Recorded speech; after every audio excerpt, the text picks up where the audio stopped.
वीर सावरकर को लेकर एक बार फिर राजनीति गरमाने लगी है। लगातार आरोप प्रत्यारोप हो रहे हैं, खासतौर से उनकी माफीनामा को लेकर। हमारे साथ रंजीत सावरकर जी हैं, जो कि उनके पोते हैं। उनसे ही बात करेंगे। सर, जो विवाद एक बार फिर उठ गया है, राजनाथ सिंह जी ने बयान दिया, उसके बाद से लोग उनके माफीनामे पर लगातार बयान दे रहे हैं कि उन्होंने माफीनामा गांधी के कहने पर दिया था, ऐसा राजनाथ सिंह का कहना है। आपसे जानना चाहेंगे सर, क्या सच्चाई है इसमें? जी, पहले तो मैं इसे पिटिशन कहूँगा, petition for the general amnesty for all the political prisoners. जो ब्रिटिश इनके ऊपर जो इनके जो पिटिशंस थे, उसके ऊपर जब सब्जेक्ट में ब्रिटिशों ने ये लिखा था, ये वाक्य कॉमन लिखा गया था, क्योंकि ये सबकी रिहाई के लिए थे। माफ़ीनामा मतलब अपोलॉजी नहीं थी, इट वॉज इज राइट। दूसरी बात है कि मेरे पास एक जो पिटिशन है वो गांधी ने सावरकर जी के जो छोटे भाई थे नारायण राव सर को, उन्हें कहा है 25 जनवरी 1920 का ये पत्र है। गांधी ने उन्हें कहा है कि आप एक पिटिशन और करें। तो मतलब गांधी को वो पिटिशन करने में पूरी मान्यता थी। मैं इतना समझता हूँ कि एक पिटिशन तो गांधी के कहने पर उन्होंने अपने छोटे भाई को कहा था, और उसके कहने पर की जा सकती है, क्योंकि ये मैटर ऑन रिकॉर्ड है। गांधी जी का पत्र है, collected works of Mahatma Gandhi, volume 19, page 238 या समथिंग कुछ है, मैं आपको दे दूंगा। दूसरी बात है कि उसके बाद गांधी ने 2 लेख लिखे, एक मार्च 1920 में लिखा, एक अप्रैल 1921 में लिखा। उसमें सावरकर जी की उन्होंने बड़ी स्तुति की। उन्होंने कहा है कि बड़े देशभक्त है, मैं उनसे लंदन में मिल चुका हूँ, और अपनी देशभक्ति की सजा वो वहाँ पे पा रहे हैं।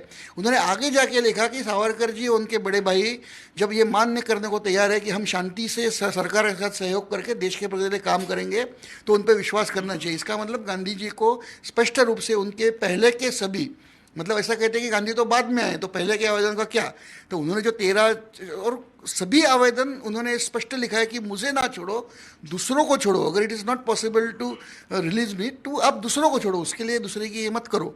तो ये गांधी को पता था, उनका उस पर ऑब्जेक्शन नहीं था, या तो उनकी सम्मति दिखी कि ये खुद ही कहे थे कि एक और करो। तो जब ऐसी परिस्थिति की गांधी को उनकी सम्मति थी, पिछले आवेदनों को कोई ऑब्जेक्शन नहीं था, तो कांग्रेस को आज क्यों आ रहा है? सर, कांग्रेस यही सवाल उठा रही है कि उन्होंने एक बार नहीं बल्कि 6 बार इस तरीके की दया याचिका या माफीनामा कहें दिया था। तो इसी को लेकर एक वर्ग सवाल उठा रहा है कि वो 1911 से लगातार माफी मांगते रहे हैं अंग्रेजों से। इस तरीके के सवाल खड़े कर रहे हैं और अब नाम ले रहे हैं महात्मा गांधी का।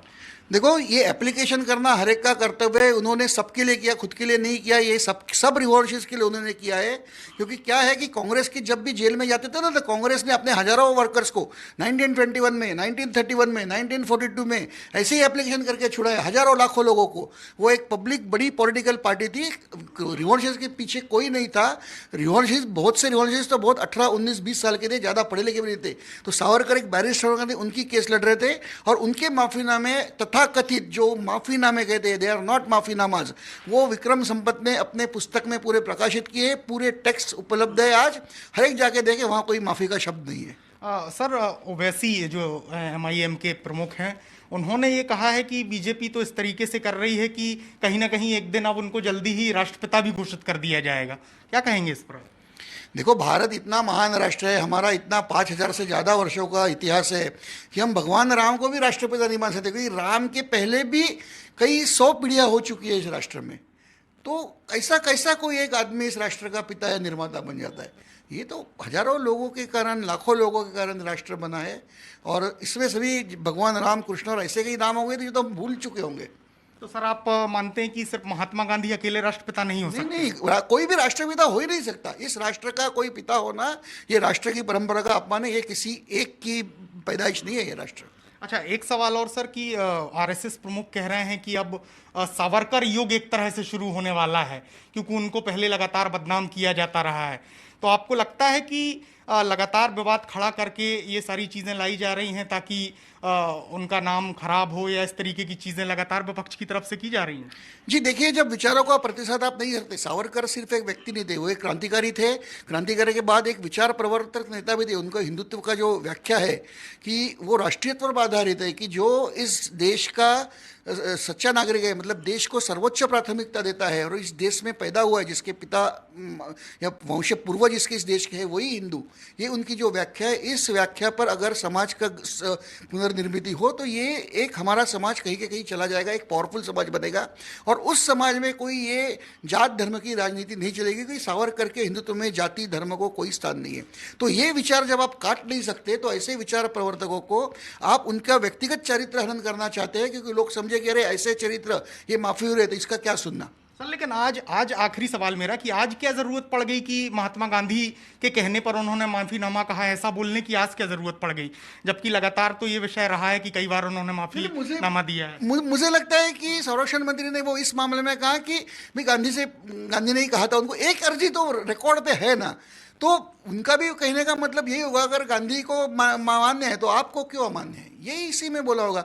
नोबडी सेज कि Savarkar was influence by Gandhi और 1913 से उनकी जो एप्लीकेशंस है वो इट वाज इन्फ्लुएंस बाय, क्योंकि गांधी तो थे ही नहीं वहाँ पे, ये तो है, मगर Gandhi knew about this and he has no objection, यही मोस्ट इंपॉर्टेंट मैसेज है। और मुझे लगता है कि बोलने में थोड़े एक दो शब्द इधर उधर हो गए होंगे। Okay sir, thank you.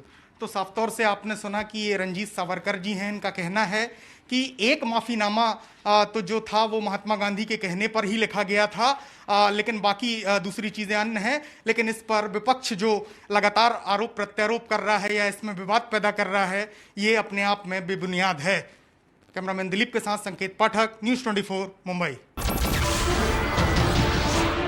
नमस्कार, मैं हूं मानक गुप्ता। अगर आपको हमारा ये वीडियो पसंद आया हो तो इसे लाइक और शेयर जरूर करें, और हाँ, हमें सब्सक्राइब और फॉलो करना ना भूलें ताकि आप देश और दुनिया की कोई खबर मिस ना करें। तो जुड़े रहिए हमारे साथ और देखते रहिए न्यूज़ 24।